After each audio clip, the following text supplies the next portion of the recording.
Two F-35 fighter jets had a missile lock on a passenger plane, orders to shoot it down in under 3 minutes. 280 people had no idea.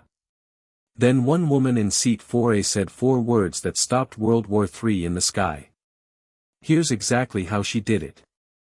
Before you watch full story, comment below from which country are you watching. Don't forget to subscribe for more amazing stories. Flight 772 was supposed to be forgettable. A red-eye out of Heathrow, bound for JFK, carrying 280 passengers who had every intention of sleeping through the entire 6-hour crossing. The cabin lights had been dimmed to a deep twilight blue somewhere over the Irish coast, and by the time the aircraft reached the middle of the Atlantic, most of the rows were quiet, blankets pulled up, eye masks on, the low electric hum of the GE-90 engines doing the work that white noise machines only pretend to do. In seat 4A, a woman in a worn leather jacket was still awake. She wasn't reading. Her tablet had gone dark 20 minutes earlier and she hadn't bothered to wake it back up.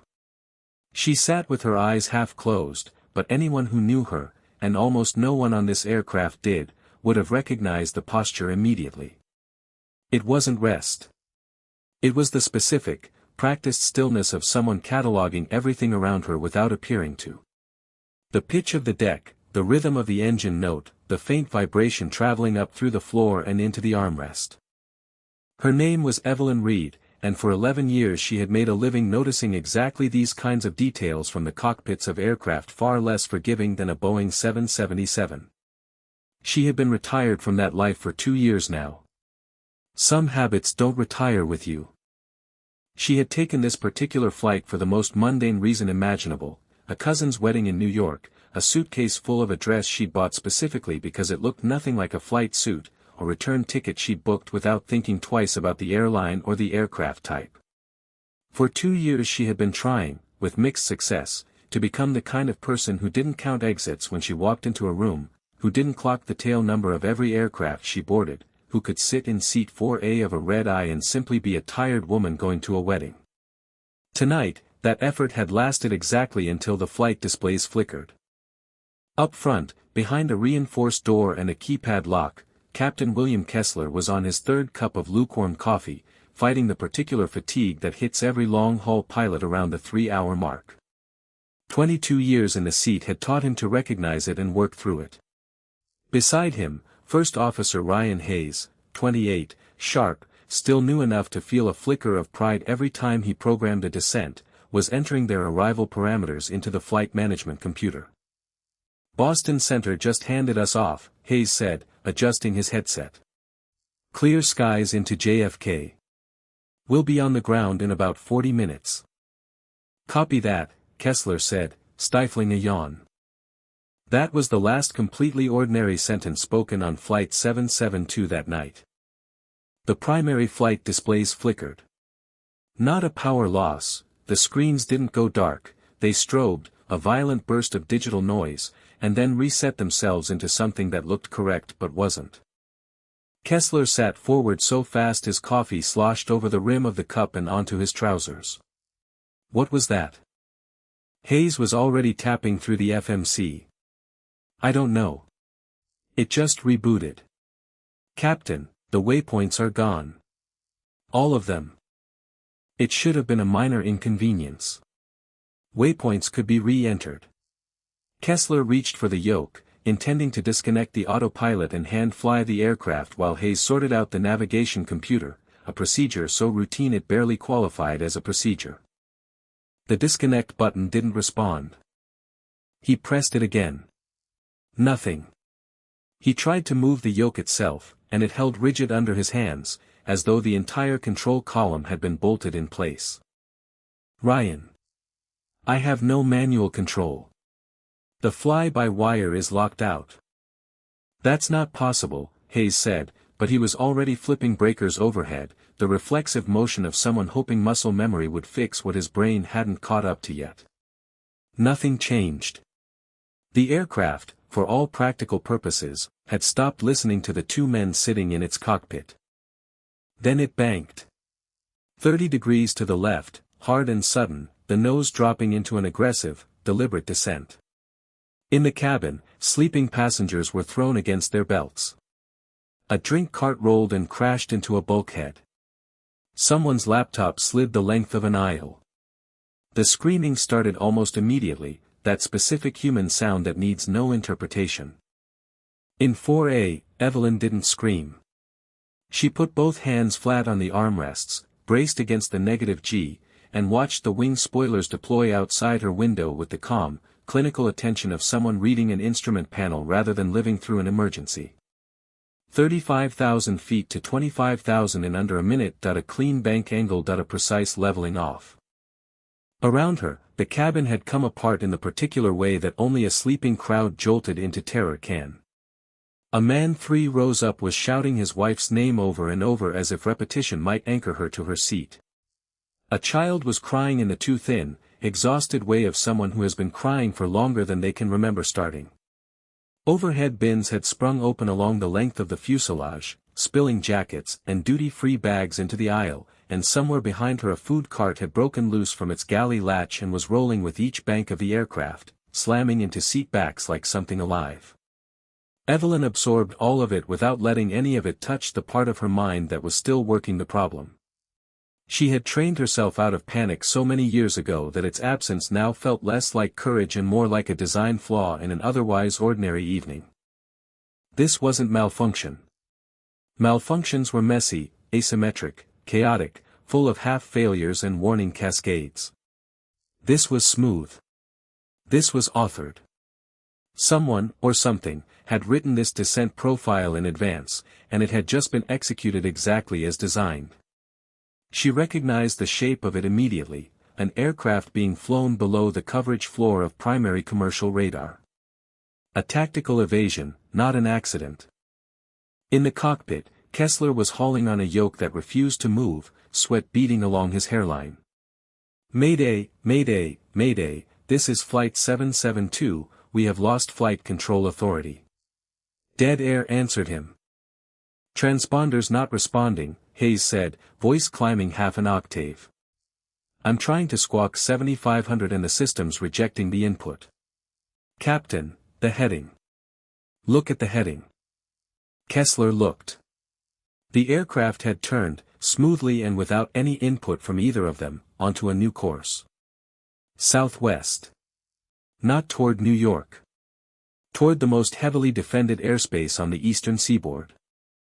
300 miles inland, in the low blue light of the Boston Air Route Traffic Control Center, a supervisor named Greg Hiller watched a data tag disappear from his scope and felt his stomach drop with it. In its place was a raw primary return, a blip with no altitude readout, no identification, moving fast and descending. "I've lost data on Transatlantic 772, a controller called out, and Hiller was already reaching for his headset. "Flight 772, this is Boston Center, if you read, identify." Squawk ident. Silence. "Sir," the controller said, and his voice had gone thin. "They've changed course.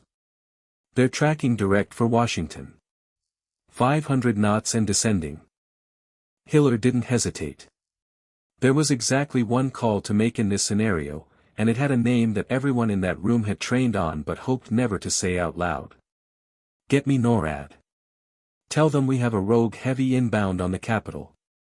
10 minutes had passed since the first flicker on the flight displays, and inside the cabin of Flight 772 the panic had curdled into something worse, a low, suffocating silence broken only by muffled crying.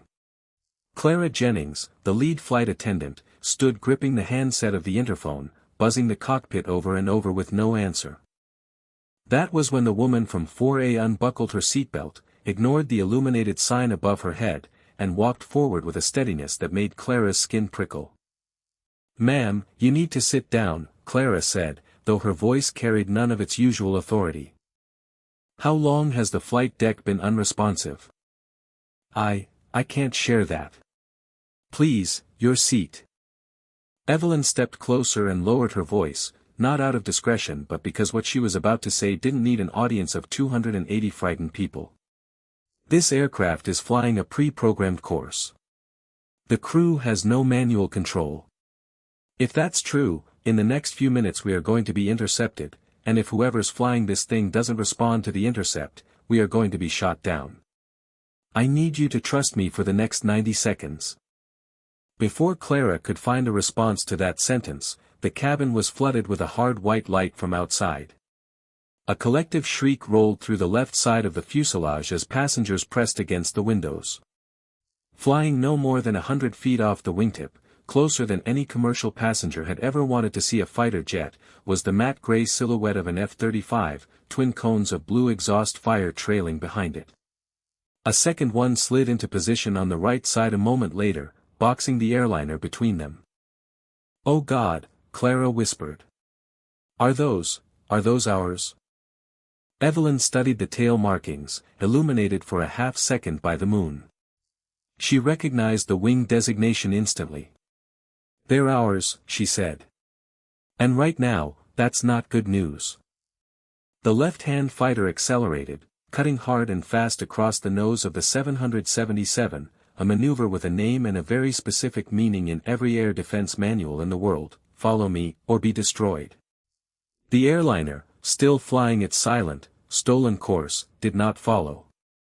It kept climbing toward restricted airspace as though the fighters weren't there at all. Evelyn understood, better than anyone else on that aircraft, exactly what was happening on the other end of that maneuver. Somewhere, a secure line was already open between those two fighters and an air defense command post. Somewhere, an officer was staring at a screen showing an unresponsive heavy aircraft bearing down on a city of 500,000 sleeping people, and that officer was running out of reasons to wait. She reached into her jacket and produced a black identification card, edges worn smooth from years of handling, and pressed it into Clara's palm.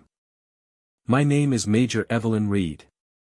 I need you to call the flight deck on the emergency code and tell Captain Kessler that if that door isn't open in 10 seconds, it won't matter what's flying his plane, we'll all be dead before he gets the chance to fix it."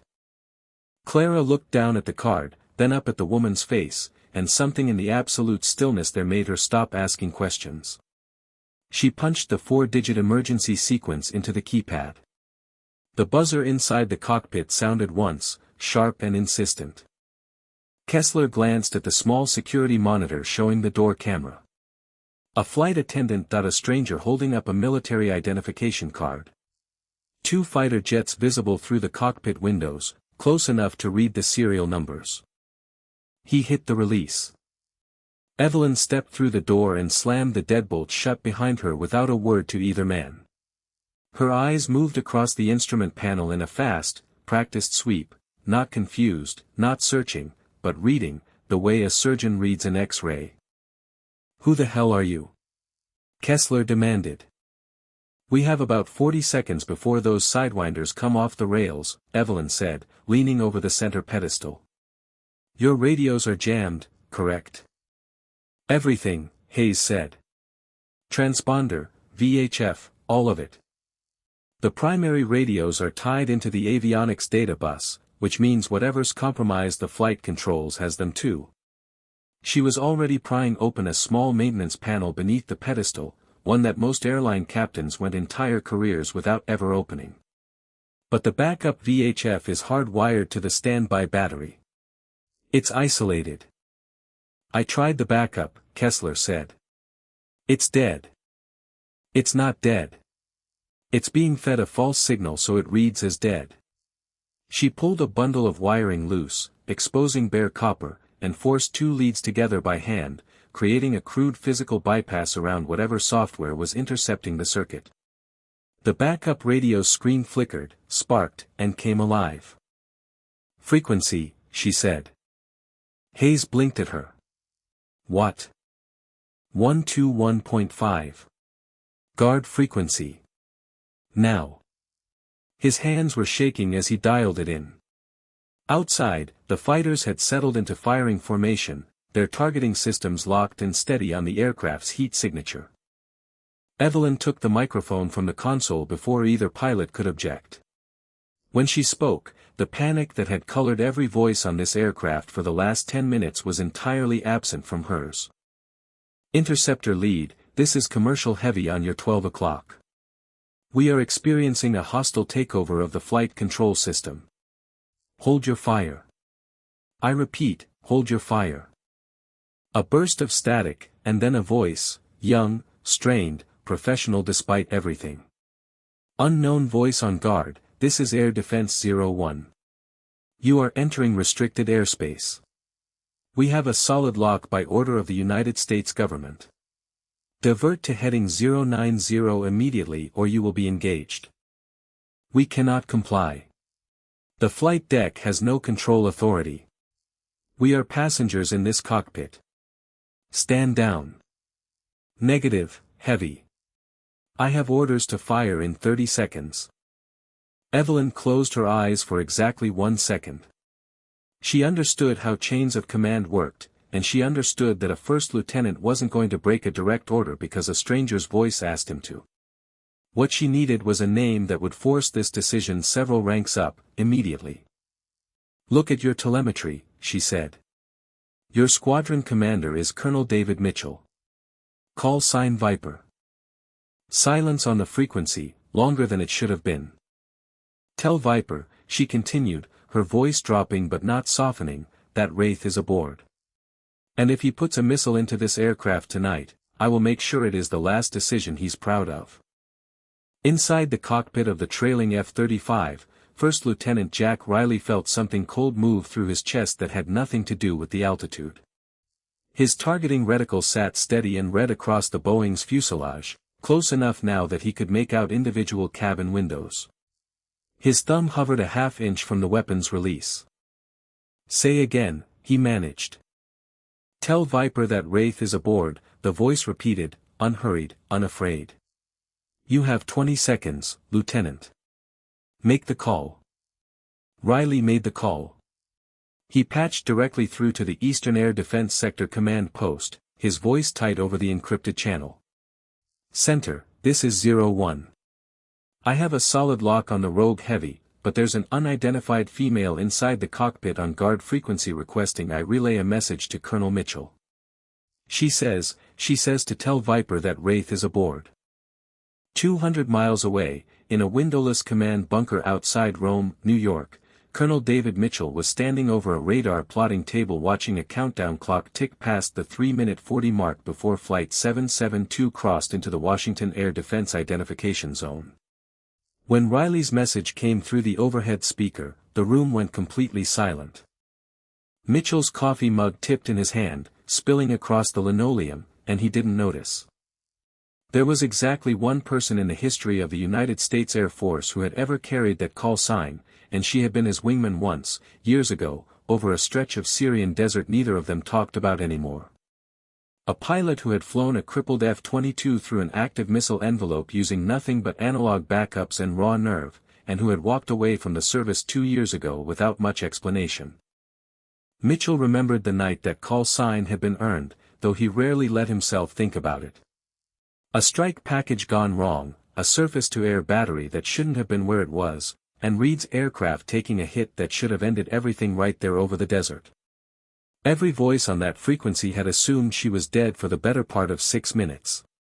Then she'd come back up on guard, calm as a Tuesday, flying an aircraft with half its systems burned out, and talked herself through hostile airspace using landmarks and a compass heading she'd memorized before the mission because she never trusted the electronics completely, not even then. Somebody on the debrief tape had called her a ghost who refused to stay down, and the name had stuck to her for the rest of her career. He had not expected to hear it again, not like this, not crackling out of a hijacked airliner's backup radio in the middle of the night over the Atlantic. Colonel, the radar technician said carefully, NORAD is on the line. They need a go or no go. The interceptors are approaching bingo fuel and the target's still accelerating. Mitchell picked up the handset. 01, this is Viper. Confirm you heard that call sign correctly. Wraith. Affirmative, sir, Riley said. I'm 10 seconds from max effective range. I need authorization.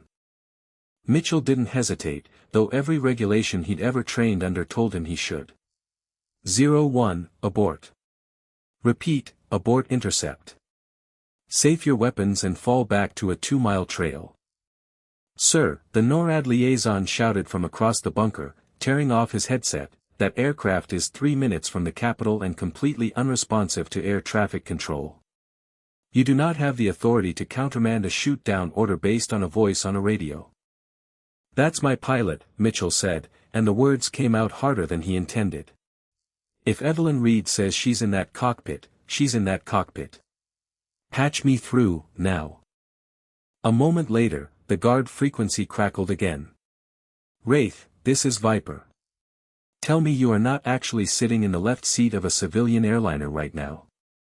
Negative, Viper, Evelyn said into the microphone, watching the radar altimeter unwind through 18,000 feet. I'm standing behind the captain.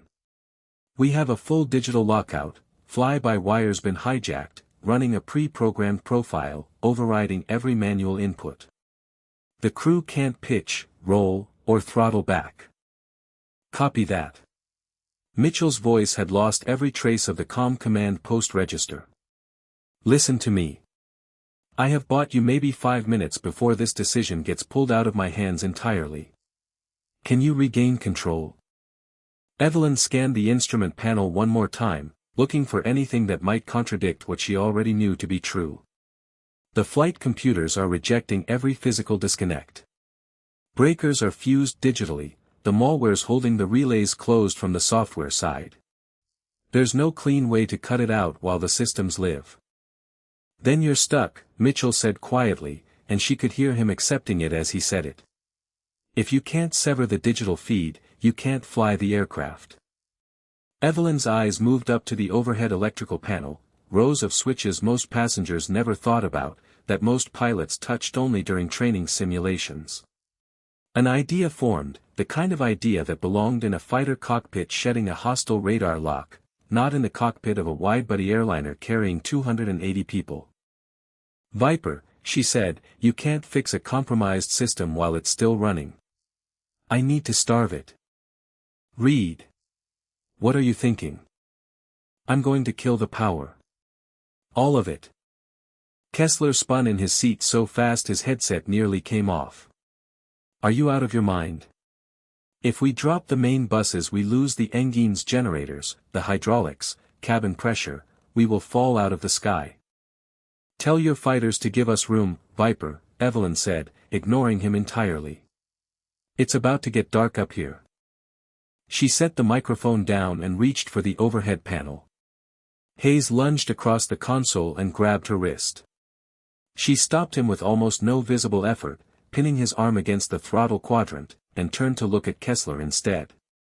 Captain, altimeter, we are passing 14,000 feet, descending at 3,000 feet a minute. In 4 minutes this aircraft puts itself into a populated area, or an interceptor puts a missile into it first. There is no version of the next 5 minutes where the computer flying this plane lands it safely.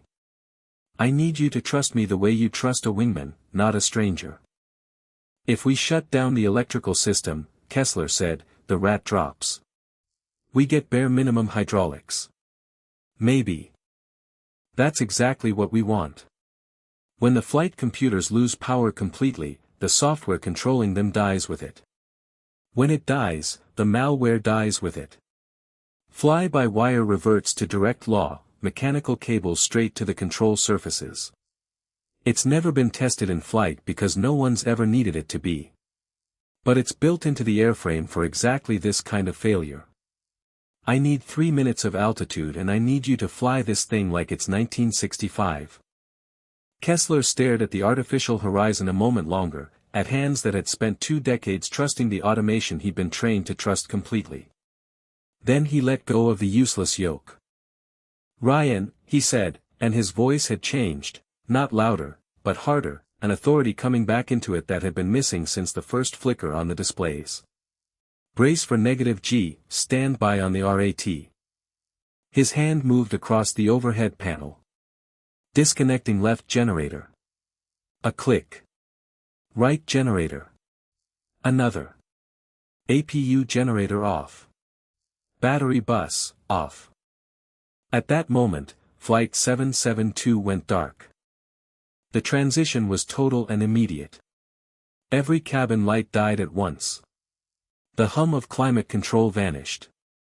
280 passengers who had been sitting in the low blue glow of a normal night flight were suddenly in absolute blackness, and the scream that went through the fuselage this time had a different quality than before, not fear of the unknown, but the raw animal terror of a lightless free fall.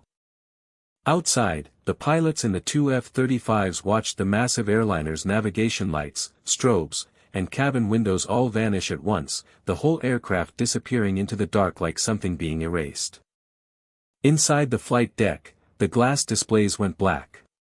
Without a live flight control system trimming the aircraft, the heavy nose dropped immediately, and the dive that followed had none of the smooth, engineered precision of the earlier hijack descent. This one was raw and physical, a 300-ton machine falling because nothing was holding it up anymore. A heavy thump rolled up through the fuselage as the ram air turbine, a small emergency propeller built to drop into the airstream and generate minimal hydraulic power during a total electrical failure, deployed beneath the belly of the aircraft. "Rats out," Kessler shouted over the roaring wind noise now audible through the airframe. "We've got hydraulic pressure building. Ryan, pull with me. Now." Both men hauled back on their yokes with everything they had. Without computer-assisted hydraulics behind the controls, moving the massive tail surfaces of a 777 by hand was a fight against physics itself, an old-fashioned wrestling match between two exhausted men and several tons of pressurized air. "Pull," Kessler shouted, his face reddening with the effort. "Pull, damn it." In the pitch-black cabin, oxygen masks dropped from the ceiling. Evelyn kept her eyes fixed on the one instrument still running off the emergency battery, a small analog backup altimeter, its needle spinning down through numbers with a speed that made her chest tighten despite 11 years of training not to let it show. 10,000, she called out. 8,000. A pause, the wind screaming past the airframe. 6,000. "She's too heavy," Hayes yelled, his voice cracking. "The nose won't come up. Trim her manually." Evelyn reached across and spun the mechanical trim wheel on the center console by hand, forcing the horizontal stabilizer to shift the aircraft's balance the old way, gear tooth by gear tooth. 4,000. The G-force hit all three of them as the nose finally began, agonizingly, to rise, a fraction of a degree, then another, the airframe groaning under a load it hadn't been designed to take manually. The dark ocean rushing up through the windscreen slowed its approach, leveled, steadied. At 2,400 feet, flying blind in the dark, Flight 772 came out of the dive. Kessler was gasping, arms trembling from the strain. "We have pitch control," he managed. "Ryan, power. Bring her back up. Wake this airplane up." Hayes slammed the battery switch and generator resets back online in sequence. The instrument panels flickered, hesitated, and then rebooted, this time clean. The primary flight displays came up in a stripped-down safe mode. The compass swung around and settled. Behind them, the cabin lights flickered back on, revealing rows of passengers gripping armrests, weeping, alive. "Avionics are back," Hayes said, and his voice broke completely on the last word. "FMC's wiped clean, Captain. Whatever was in there, it's gone." Evelyn keyed the backup radio one last time. "Viper, this is Wraith. The Ghost is dead. We have manual control of the Heavy, flying straight and level at 3,000 feet. In the command bunker, the room erupted. Headsets came off. Someone was laughing, someone else was crying, and Colonel David Mitchell leaned both hands on the plotting table and let out a breath he felt like he'd been holding for the better part of 10 years. "Solid copy, Wraith," he said, and there was a grin audible in his voice even through the radio static. "Hell of a piece of flying." "Wasn't me, Viper," Evelyn said, looking over at Kessler, who sat slumped and shaking against his seat back, sweat soaking through his uniform shirt. "Captain Kessler did the flying. I just turned it off and back on again." 01, this is Viper, Mitchell radioed to the two fighters still shadowing the airliner. "Escort her into Andrews. Clear the corridor." "Copy, Viper," Riley answered, his voice unsteady with relief. The two F-35s eased into formation on either side of the battered 777, navigation lights blinking in unison, no longer an execution detail but an honor guard, walking the aircraft home. 30 minutes later, Flight 772 touched down on a military runway at Joint Base Andrews. Fire trucks and tactical response teams surrounded it before the engines had fully spun down. The doors were open from the outside, and federal agents moved through the cabin within minutes, already working to understand how a commercial airliner's flight control system had been compromised mid-flight, and by whom. Technicians in windbreakers marked FBI's cyber-pulled panels off the avionics bay before the passengers had even finished disembarking, photographing wiring, pulling drives, sealing the flight deck as a crime scene while investigators walked the aisle taking statements from anyone still steady enough to give one. Captain Kessler sat on the edge of the jet bridge stairs for a long time afterward, elbows on his knees, staring at his own hands as though he didn't quite recognize what they had just done. Hayes stood nearby wrapped in a foil emergency blanket someone had handed him out of habit, repeating the sequence of switches out loud to himself, over and over, the way people do when they're trying to convince their own memory that something really happened. Neither man could yet explain, in any language the investigators wanted to hear, exactly how they had known that killing the aircraft's electrical system would work. They only knew that it had, and that the woman who told them to do it hadn't waited around for anyone's thanks. Clara Jennings stood near the forward galley, guiding shaken passengers down the emergency stairs one by one, looking for the woman in the leather jacket who had walked into the cockpit like she owned it and walked out having saved every life on board. Seat 4A was empty. Somewhere in the chaos of the response on the tarmac, Major Evelyn Reed had slipped past a bewildered security detail, identification flashed and gone before anyone thought to stop her, and disappeared into the fog settling over the runway before dawn. She had a connecting flight to catch. Somewhere over the Atlantic, in a suitcase she'd carried off before anyone thought to stop her, a dress for a cousin's wedding was still folded neatly between two sweaters, completely undisturbed by anything that had happened in the last 4 hours. By the time the sun came up over Andrews, the story being pieced together in briefing rooms and newsrooms would already be missing its most important detail, not the malware, not the fighters, not even the blackout over the ocean, but the identity of the woman who had walked calmly out of seat 4A and back into a life no official record would ever fully explain.